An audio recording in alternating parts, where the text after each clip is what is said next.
Have you ever said something that you really wished you hadn't said and lived to regret it for many years? Many of us, in fact probably all of us, have said something. But I want to cast our minds back, if you can, to 1987 when a weather forecaster called Michael Fish made an amazing declaration. He just said, there will not be a hurricane. How wrong he was, because within a few hours a massive hurricane hit the British Isles and devastated so many trees, hundreds of millions of trees, buildings were destroyed and people sadly lost their lives. The same was true in Kew Gardens, where there was one tree prior to the hurricane that was very sickly, and the arboriculturists decided that maybe we should just cut it down and be done with it.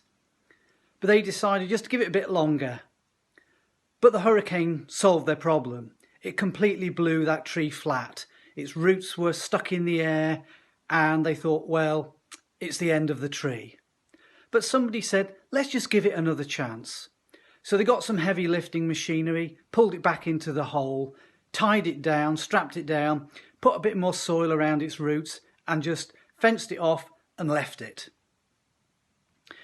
The Bible tells us to get our roots deep in God. How do we do that? Psalm 1 verses 1 to 3 says how we can do that. It says, blessed is the man who does not walk in the counsel of the wicked, or stand in the way of sinners, or sit in the seat of mockers.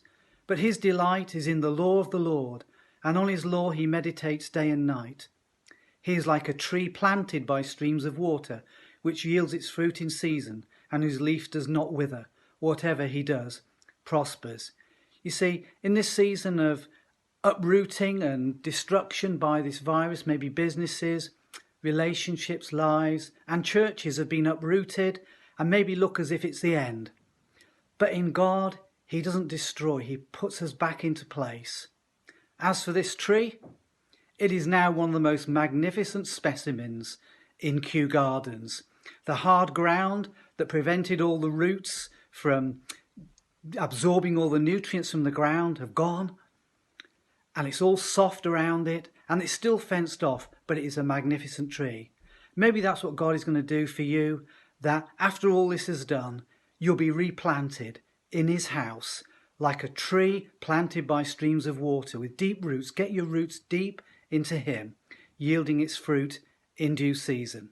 God bless you.